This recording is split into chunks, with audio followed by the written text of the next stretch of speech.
Morning भाइयों। आज हम आपके लिए लेकर आए हैं एयरफोर्स अग्निवीर का मैथ्स का मॉक पेपर, जो कि एयरफोर्स की आधिकारिक वेबसाइट पर है। तो आज का वीडियो आपके लिए बहुत ही ज़्यादा किफ़ायती होने वाला है और आपको एक एक प्रश्न ध्यान से समझना है।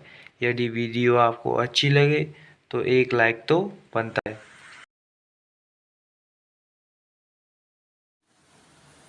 यहाँ पर प्रश्न नंबर 1 दिया गया है। यदि संबंध R इस प्रकार परिभाषित है कि R बिलोंग करता है x, y को, जो कि इस प्रकार है कि 2x plus Y is equal to 41, जहाँ पर x, y नेचुरल नंबर्स को बिलोंग करते हैं, तो R निम्नलिखित में से किस प्रकार का संबंध है? स्वतुल्य है या सममित है या संक्रामक है, इनमें से कोई नहीं। तो देखिए, सबसे पहली बात ये है इसमें कि ये हमें समीकरण दिया गया है 2x प्लस वाई बराबर 41। यहाँ से एक समीकरण बना लेंगे x is equal to 41 minus Y upon 2। तो हमें पता है स्वतंत्र के लिए अगर x को y बिलोंग करता है r को, तो x को x भी बिलोंग करना चाहिए r में, लेकिन इसमें बिलोंग नहीं करता है, क्योंकि जो हमारा x बराबर 41 माइनस जो x अपॉन, यानी कि x बराबर y बराबर x रखेंगे तो x बराबर आता है 41 माइनस एक्स अपॉन 2, यानी कि यहाँ पर जो हमारा x का जो मान आता है वो निकल के आता है x बराबर 41/3, जो कि क्या है, असंभव है, जो कि असंभव है। इससे जो क्या है, हमारा संबंध जो है वो स्वतुल्य नहीं है। और यहाँ पर देखिए, जो आपका जो सममित के लिए अगर जो आपका x, y है, जो वो अगर r को बिलोंग करता है तो आपका y, x भी बिलोंग करना चाहिए, लेकिन यहाँ पे जो y बराबर हमें 41 माइनस एक्स अपॉन 2 प्राप्त नहीं होता है, इसलिए ये सममित भी नहीं है, जो कि यहाँ पर दर्शाया गया है। और देखिए, यहाँ पे जो संक्रामक के लिए अगर x, y r को बिलोंग करता है, यानी x बराबर 41 माइनस वाई अपॉन 2, और y, z भी r को बिलोंग करता है, यानी y बराबर 41 माइनस 2 अपॉन z, तो यहाँ पे z, x जो है वो भी बिलोंग करना चाहिए। लेकिन यहाँ पे जो x बराबर अगर हम जो y की जगह वो z, y का जो मान रख देंगे इस जगह पर, तो हमें प्राप्त होता है x बराबर 41 प्लस z/4। तो इससे जो है ये बिलोंग नहीं करता है, इससे z, x r को, इसलिए संक्रामक नहीं आता। इसमें से उत्तर हो जाएगा इनमें से कोई नहीं। आपका प्रश्न नंबर 2 दिया गया है कि cos 24 plus cos 55 plus cos 125 plus cos 204 plus cos 300 का मान बताइए। 1/2 है या 3/2 है, 3 है या 0 है। सीधा सीधा हम इनमें सॉल्व कर लेंगे। जो आपका cos 125 पूरा निकल आएगा माइनस के cos जो 55 डिग्री, और cos 204 का मान आएगा माइनस के cos 24। यहाँ पर माइनस के cos 24, यहाँ पे जो प्लस के cos 24, यहाँ पर cos 55, यहाँ माइनस cos 55, इनसे ये कट जाएगा। यहाँ पर रहेगा cos 300। cos 300 को हम cos 60 भी लिख सकते हैं, तो cos 60 का मान होता है 1/2, इसलिए आंसर ए सही हो जाएगा।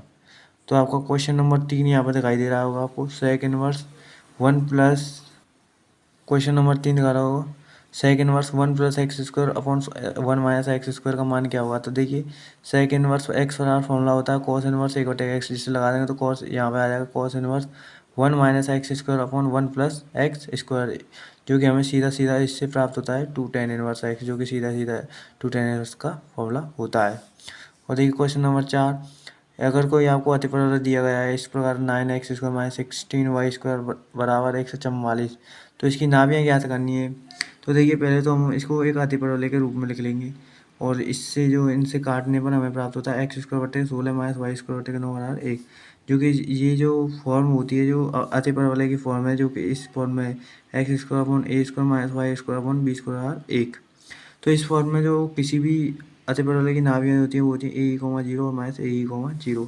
तो यहाँ से पहले उत्केंद्रता निकाल लेंगे, तो उत्केंद्रता 5/4 आ गई है, और यहाँ से ए निकालेंगे तो वो हुई 5, इसलिए हमारी नाभि हो जाएंगी 5,0 और माइनस 5,0, यानी कि उत्तर नंबर 20 है। 5 पे जो हमें दिया गया है, उस त्रिभुज की प्रकृति याद कीजिए जिसके शीर्ष जो हमारा ए 12,8, बी माइनस 2,6 व सी 6,0 है। तो देखिए, यहाँ पे हमें 4 ऑप्शन दिए गए हैं, समद्विबाहु समकोण त्रिभुज, समबाहु त्रिभुज, विषमबाहु त्रिभुज। तो देखिए, सबसे पहले हम बिंदु ए त्रिभुज इस प्रकार का होगा लघु, तो ए भी निकाला तो हमने निकल के आया 10√2, बी से निकाला तो वो निकल के आया 10, और सी निकल के से आया हमारा 10, इसलिए दो भुजा समान है तो ये समद्विबाहु हो गया। और चूँकि जो ए बी का जो वर्ग है वो बी सी के वर्ग के और सी ए के वर्ग के बराबर है, इसलिए हो जाएगा समकोण त्रिभुज। इसलिए आपका ऑप्शन नंबर ए सही हो जाएगा, समद्विबाहु समकोण त्रिभुज।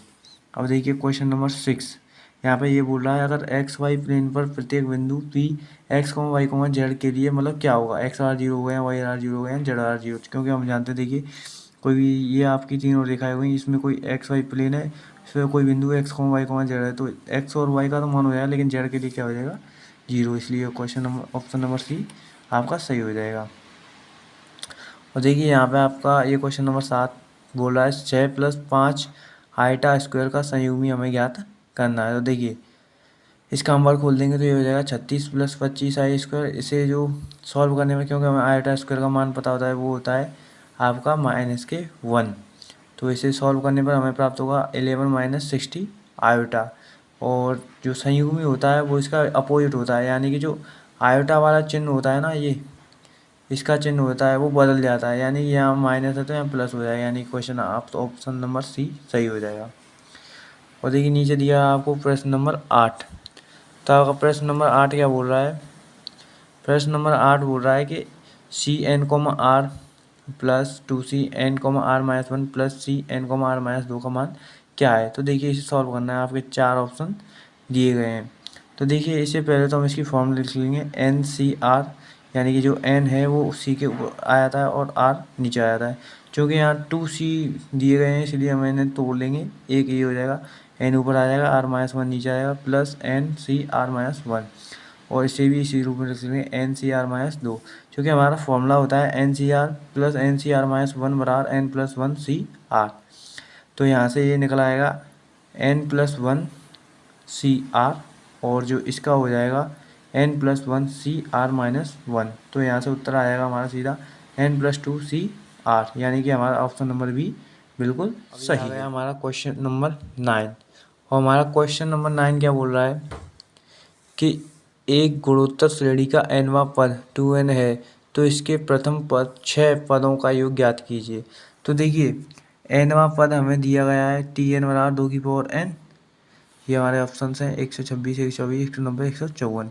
तो देखिए प्रथम 6 पद कौन कौन से होते हैं गुणोत्तर श्रेणी के, किसी भी जीवी के 6 पद जो होते हैं, जो किसी भी पद होते हैं जो आपके किसके लिए, जीवी के लिए, A, AR, AR², AR3, AR4, AR5।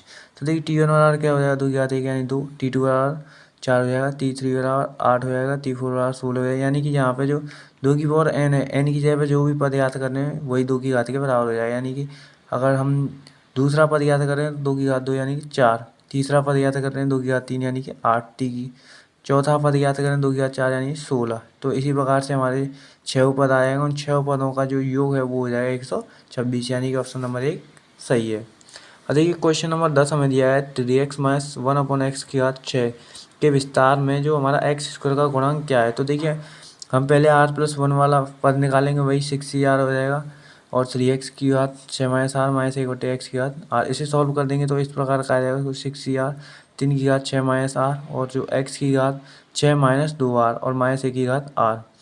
तो जो हमें जो है x² का गुणांक ज्ञात करना है, यहाँ पे x की घात 6 - 2r है, तो 6 - 2r बराबर हो जाएगा 2, तो 2r बराबर 4 और r का मान यहाँ से निकल आएगा हमें 2।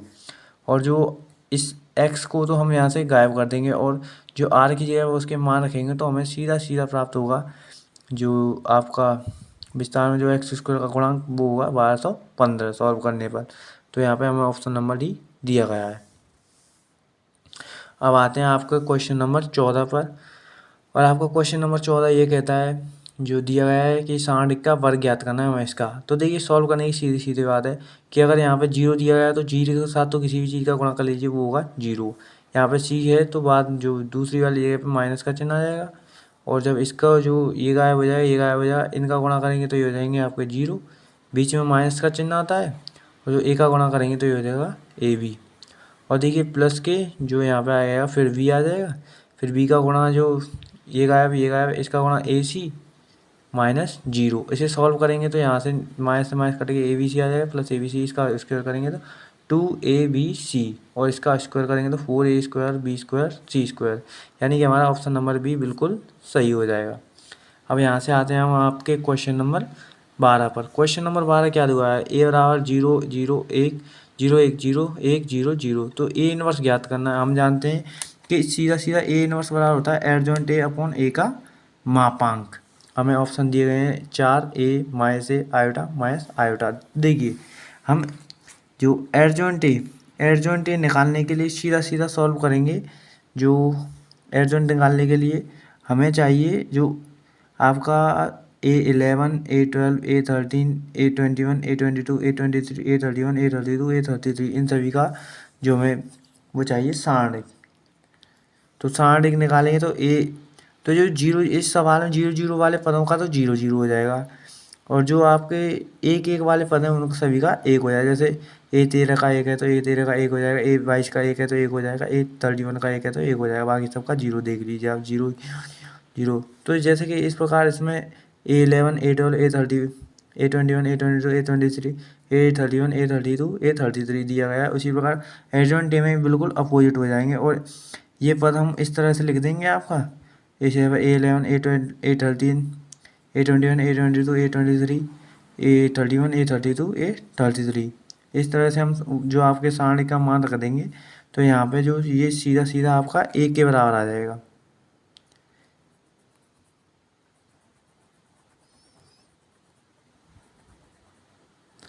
तो जो ए के बराबर आएगा ना, इसलिए अगर इस जगह पर ए रखेंगे, हमें पहले ही प्राप्त कर लिया था कि ए का मोड जो है माइनस के 1 है, तो ए में -1 का भाग देंगे या गुणा करें कुछ भी करें तो ये हमें माइनस के प्राप्त होता है, इसलिए हमारा ऑप्शन नंबर भी बिल्कुल सही है।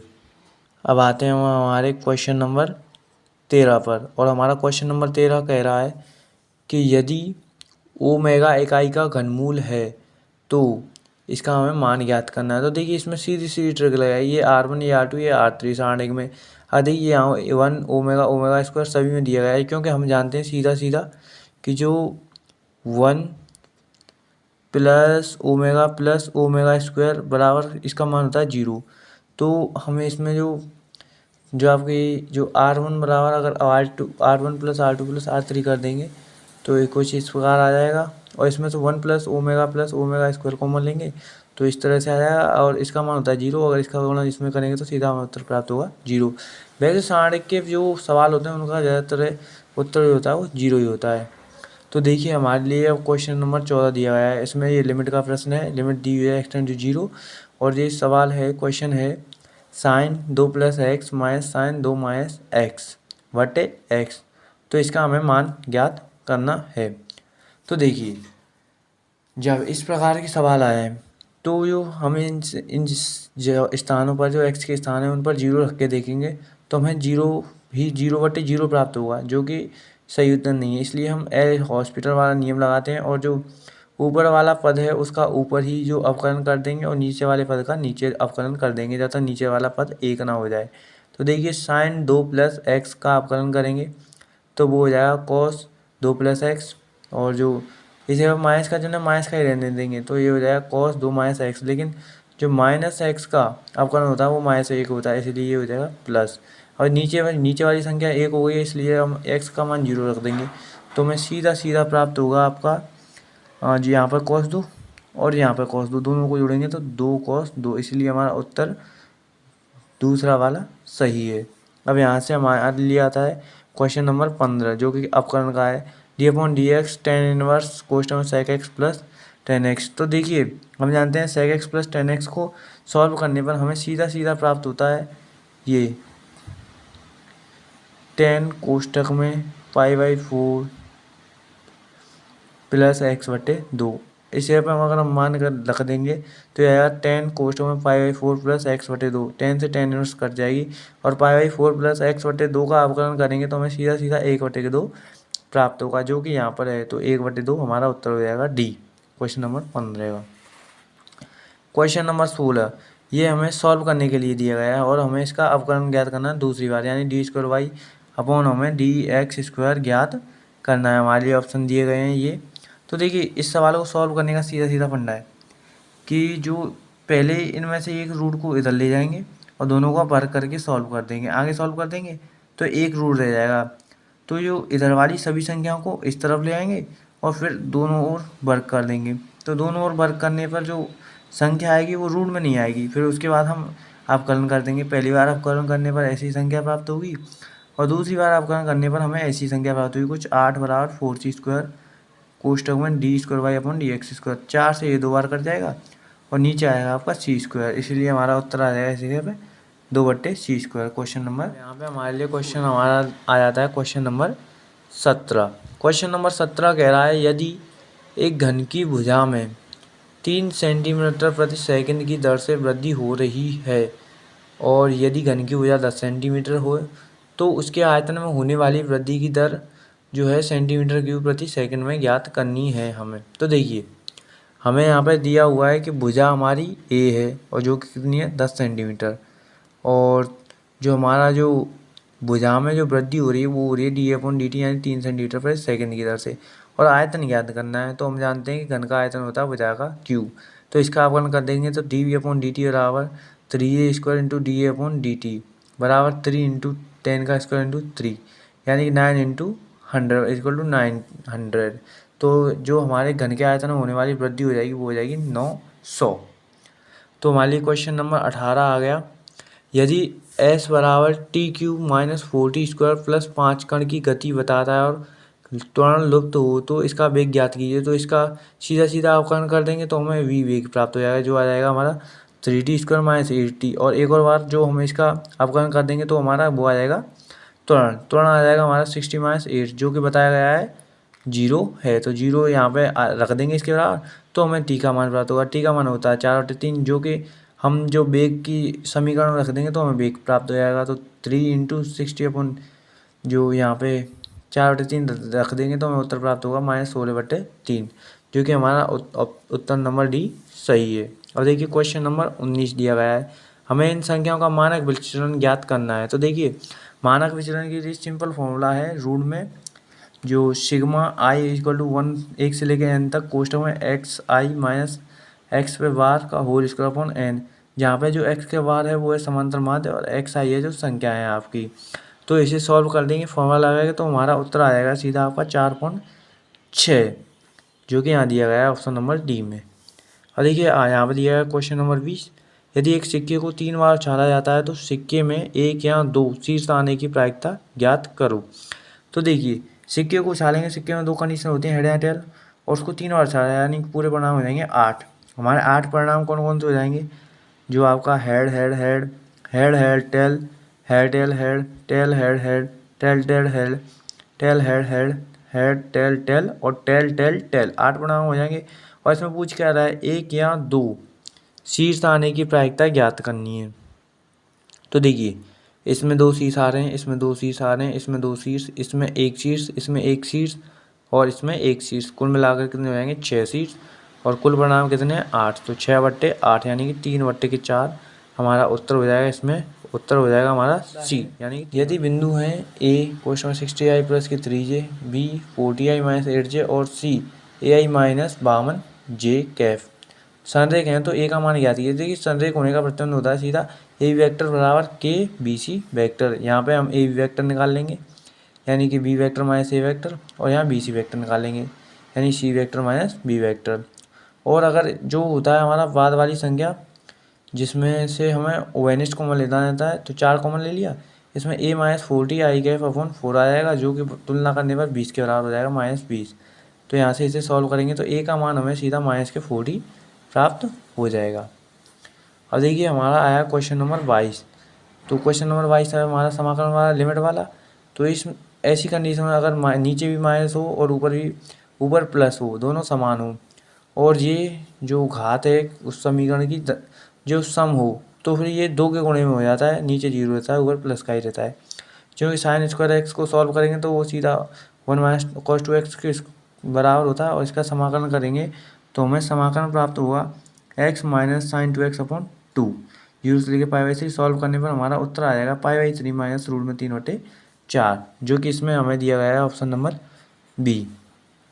देखिए क्वेश्चन नंबर 23, इसका भी हमें समाकलन करना है cos 2x upon cos² x sin² x dx। तो इसे सीधा सीधा फॉर्मूला लगा देंगे हम, cos 2x बराबर cos² - sin² इसे खोल देंगे तो हमें सीधा प्राप्त होगा कोष्टक में समाकलन cosec square x d x minus sec square x d x, जो कि माइनस कोट एक्स के बराबर होता है, ये माइनस टेन एक्स के बराबर होता है। उसमें सी तो जोड़ी जाएंगी, तो हमारा ऑप्शन नंबर ए सही हो जाएगा। अब आता है हमारा क्वेश्चन नंबर 24। अवकल समीकरण D Y upon D X बराबर ए की power X plus Y plus X square E की पावर वाई का हल ज्ञात करना है, सीधा है। तो देखिए अवकलन ज्ञात करना है ना, अवकल समीकरण ज्ञात करना है हमें इसमें, तो इसे सॉल्व कर देंगे आपका सीधा सीधा। इसे जो ई की पावर एक्स इंटू ई की पावर वाई में व्यक्त हो जाएगा। यहाँ से हम इन दोनों से ई की पावर वाई आपका कॉमन ले लेंगे, ई की पावर वाई कॉमन ले लेंगे, तो और डी की पावर एक्स को इधर भेज देंगे और ई की पावर वाई को इधर भेज देंगे। ई की पावर वाई का हो जाएगा माइनस ई की power inverse Y equal to E की पावर एक्स प्लस एक्स की बटे 3 प्लस सी। तो देखिए इस संख्या को इधर ले जाएंगे, सी को इधर ले जाएंगे, सी चाहे माइनस हो चाहे प्लस हो, ये प्लस का ही हो जाता है। तो इसलिए हमारा उत्तर हो जाएगा E B minus Y plus E की पावर एक्स प्लस एक्स बटे 3 बराबर सी, जो कि हमारा इसमें ऑप्शन नंबर सी सही है। ई की पावर एक्स प्लस ई की इनवर्स वाई प्लस एक्स बटे 3 प्लस सी। 25 ये क्या कह रहा है कि वक्र y square minus two y minus x और वाई अक्ष से परिबद्ध क्षेत्र का क्षेत्रफल जो हमें ज्ञात करना है, हमारे लिए ऑप्शन दिए गए हैं।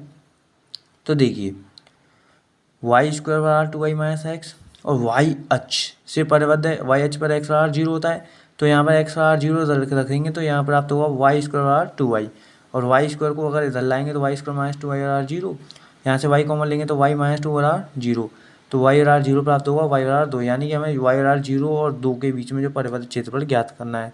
तो 0 से लेके 2 और वाई से परिबद्ध डी वाई और एक्स डी एक्स, तो एक्स का मान यहाँ से निकाल लेंगे तो एक्स बराबर प्राप्त होगा 2y minus Y square, 2y minus Y square यहाँ रखेंगे तो डी वाई इसको सॉल्व करेंगे तो कुछ इस तरह से आ जाएगा y square minus y cube बटे 3 और 0 से लेके 2, और यहाँ पे 2 का मान रख देंगे तो 2 का वर्ग 4 माइनस 2 का क्यू 8 बटे 3, और जो इसे सॉल्व करने में हमें सीधा उत्तर प्राप्त होगा 4 बटे के 3।